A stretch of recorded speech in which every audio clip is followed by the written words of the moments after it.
चलिए heredity chapter ए क्या है ये?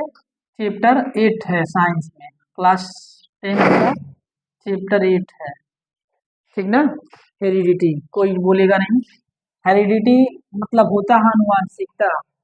अनुवांशिकता सबसे पहले हम पढ़ेंगे, इंट्रोडक्शन उसका परिचय पढ़ेंगे, उसके बारे में जानेंगे, तब उसका हम क्या करेंगे, आगे पढ़ेंगे उसके बारे में।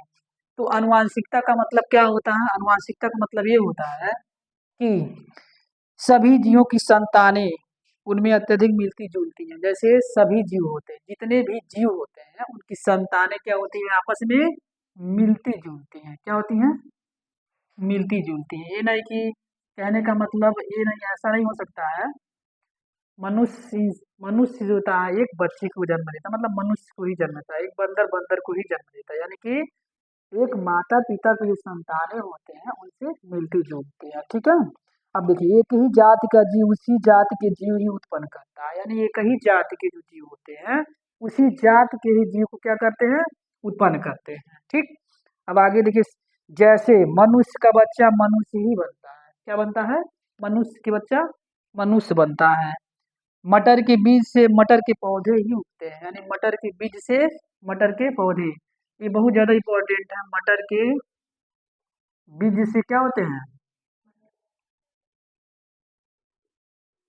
मटर के पौधे उत्पन्न होते हैं, ठीक ना। अब आगे है इसके, जातीयता के अतिरिक्त माता पिता के अनेक लक्षण संतान में देखने को मिलते हैं। मतलब जातीयता, जातीयता के अतिरिक्त माता पिता के जो लक्षण होते हैं, ठीक है, उनके संतान में मिलते हैं, जरूर मिलते हैं, ठीक। अब आगे देखेंगे हम, साथ साथ असमानताएं भी संतान का अपना व्यक्तित्व बनाए रखने में सहायता करती हैं। पौधों में यही लक्षण पाया जाता है। जिस प्रकार माता पिता जनकों से संतानों में पहुंचने वाले लक्षण को अनुवांशिक लक्षण कहते हैं। कहने का मतलब ये है, माता पिता से जो लक्षण संतान में पहुंचते हैं उसी को हम बोलते हैं, क्या बोलते हैं, अनुवांशिक, अनुवांशिक लक्षण बोलते हैं, अनुवांशिक लक्षण बोलते हैं। क्या बोलते हैं? अनुवांशिक लक्षण बोलते हैं। ये क्या होता है?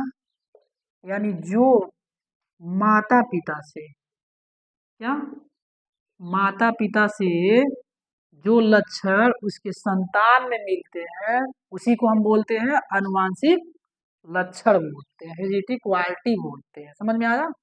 अब आगे देखेंगे हम, तथा पीढ़ियों में इन लक्षणों एवं उनके प्रभाव के आधार पर उत्पन्न समानताओं और असमानताओं को अनुवांशिकता कहते हैं। कहने का मतलब है तथा पीढ़ियों में, यानी आने वाली पीढ़ी, क्योंकि माता पिता जो संतान में क्वालिटी मिलती है, जो लक्षण मिलता है, तो वही तो पीढ़ी होती है आने वाली। फिर आएगी पीढ़ी, फिर उसके बाद वही क्वालिटी उसमें ट्रांसफर हो जाता है। ऐसे पीढ़ी दर पीढ़ी जो लक्षण होता है मिलता रहता है। तो जो लक्षण मिलता है, समानताएं भी होती हैं और असमानताएं भी होती हैं, दोनों होती हैं, ठीक। अब उसके बाद हम जानेंगे कि प्रकृति में इसके क्या नियम है, यानी इस सृष्टि में इसके क्या नियम है। तो इसके नियम है, इसी प्रकार के वैज्ञानिक अध्ययन को हम क्या बोलते हैं, अनुवांशिक, अनुवांशिक विज्ञान बोलते हैं। क्या बोलते हैं?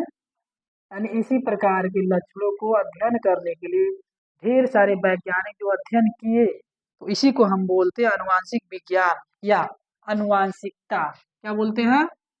या अनुवांशिकता हम बोल सकते हैं। अनुवांशिकता का मेन मेन एक वन लाइनर में है कि जो भी माता पिता से उनकी लक्षण संतानों में ट्रांसफर होती हैं, पहुंचती हैं, उसी को हम क्या बोलते हैं, अनुवांशिकता। ओके। अब देखिए आगे, कहा जाता है, मतलब अनुवांशिक विज्ञान या अनुवांशिकी कहा जाता है। अनुवांशिकी के क्षेत्र में विभिन्न वैज्ञानिकों ने उल्लेखनीय कार्य किए, यानी कि इस अनुवांशिकता के क्षेत्र में बहुत से ऐसे वैज्ञानिक कार्य किए, पता लगाए, ठीक। जैसे में मेंडल फर्स्ट नंबर पे आते हैं। मेंडल नाम के वैज्ञानिक हैं जो मटर के बीज पर क्या किए थे, अपना शोध किए थे। उसके बाद टीएच मोर्गन, बेटसन, पुनिट आदि प्रमुख हैं। ये सब वैज्ञानिक जो है आनुवांशिकता के बारे में पता लगाए, इसके बारे में कार्य किए, ठीक है। रोकिएगा, रोकिए।